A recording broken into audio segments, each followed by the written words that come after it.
Prodi Pendidikan Matematika Mata Kuliah Teori Bilangan. Langsung saja, saya di sini akan membahas mengenai soal kekongruenan, yaitu tentukan sisa jika 3 pangkat 4 dibagi 8. Kita kecilkan terlebih dahulu pangkatnya, yaitu menjadi 3 pangkat 2 kongruen dengan 1 modulo 8. 3 pangkat 2 itu kan 9. Nah, 8 kali berapa hasilnya supaya 9? Kan tidak bisa, jadi 8 kali 1 hasilnya kan 8, kemudian kita tambahkan dengan 1, jadi hasilnya 9. Maka ditulis dengan 3 pangkat 2 kongruen dengan 1 modulo 8. Kemudian 3 pangkat 4 kongruen dengan 1 pangkat 2 modulo 8 menjadi 3 pangkat 4 kongruen 1 modulo 8. Kemudian kan 3 pangkat kemudian kan soalnya itu 3 pangkat 4 dibagi 8, jadi 3 pangkat 4 kongruen dengan 1 pangkat 2 modulo 8, yaitu 3 pangkat 4 sama dengan 1 modulo 8, dan sisanya adalah 1. Apabila pangkatnya itu lebih besar dari yang contoh sebelumnya, contohkan yaitu tentukan jika 3 pangkat 81 dibagi 8. Cara penyelesaiannya yaitu sama seperti yang tadi, 3 pangkat 2 kongruen dengan 1 modulo 8. Kemudian kita pangkatnya itu kita kalikan dengan 40, jadi 3 pangkat 80 kongruen dengan 1 pangkat 40 modulo 8. Jadi kita buat menjadi 3 dikali 3 pangkat itu kan pangkatnya masih 80. Nah, kita mau kan 81, jadi kita buat 3 dikali 3 pangkat 80 kongruen dengan 3 dikali 1 pangkat 40 modulo 8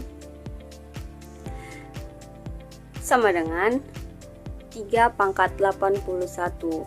3 kali 3 pangkat 80 kan 3, tadi kan dia ada pangkatnya 1. Nah, tidak kita tulis, jadi 3 dikali 3 pangkat 80 itu jadi hasilnya 3 pangkat 81 kongruen dengan 3 modulo 8, jadi sisanya adalah 3. Kemudian kita masuk ke teorema Fermat dan Wilson. Coba periksa bahwa residu terkecil modulo 14 dari 5 kali 1, 5 kali 3, 5 kali 5, 5 kali 9, 5 kali 11, dan 5 kali 13 adalah suatu permutasi dari 1, 3, 5, 9, 11, dan 13. Penyelesaiannya yaitu 5 dikali 1 kongruen dengan 5 modulo 14. 5 kali 1 itu kan 5, kongruen dengan 5, karena 5 itu lebih kecil dari modulo 14, jadi 14 dikali 1 itu kan 14. Nah, dan itu dia lebih kecil dari 14, jadi tidak bisa. Kemudian kita bagikan dengan dirinya sendiri, jadi 5 kali 1 kongruen dengan 5 modulo 14. Kemudian 5 kali 3 kongruen dengan 1 modulo 14. Nah, 5 kali 3 kan 15. 14 kali 1 itu kan 14. Jadi 14 kali berapa supaya hasil 15? Jadi 14 kali 1 ditambah dengan 1 hasilnya 15. Kemudian 5 kali 5 kongruen dengan 11 modulo 14. 5 kali 5 kan 25. Nah, 14 kali berapa hasilnya 25? 14 kali 1 sama dengan 14 ditambah dengan 11 sama dengan 25. Kemudian 5 kali 9 kongruen dengan 3 modulo 14. Nah, 5 kali 9 itu kan hasilnya 45. Kemudian 14 kali berapa hasilnya 45? 14 dikali dengan 3 yaitu 42, ditambah dengan 3 hasilnya 45. Kemudian 5 kali 11 kongruen dengan 13 modulo 14. 5 dikali 11 itu kan 55. Nah, 14 kali berapa hasilnya 55. Kan tidak bisa, yang mendekati yaitu 14 dikali dengan 3 kan 42. Kemudian kita tambahkan dengan 13, jadi hasilnya 55. Kemudian 5 kali 13 itu kan hasilnya 65. Nah, 14 kali berapa supaya hasilnya 65? Kan tidak bisa, jadi yang mendekati yaitu 14 dikali 4 hasilnya yaitu 56, kita tambah dengan 9 hasilnya 65. Jadi dapatlah 5 dikali 13 kongruen dengan 9 modulo 14.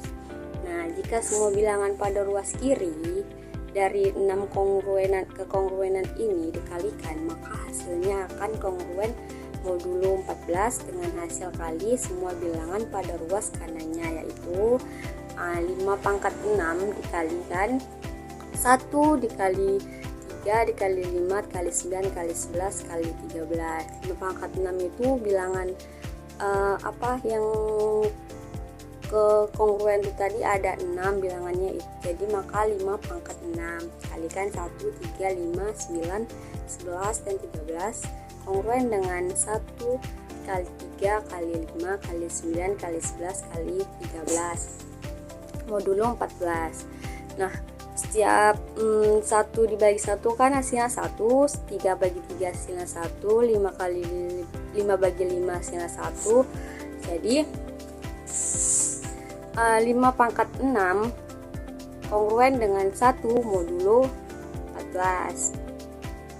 Kemudian kita masuk yang aritmatika, yaitu pembagi bulat positif dari 12 adalah 1, 2, 3, 4, 6, dan 12.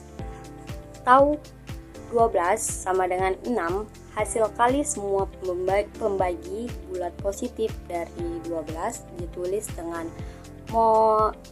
dengan notasi K12, maka penyelesaiannya adalah K12 sama dengan 1, 2, 3, 4, 6, 12, yaitu 1 dikali 2 dikali 3 dikali 4 dikali 6 dikali 12 sama dengan 1 dikali 12, kemudian 2 dikali 6 dan 3 dikali 4. Nah, 1 dikali 12 itu kan hasilnya 12, dan 2 dikali 6 itu hasilnya 12, kemudian 3 dikali 4 hasilnya 12. Jadi sama dengan 12 kali 12 dikali 12 sama dengan 12 pangkat 3.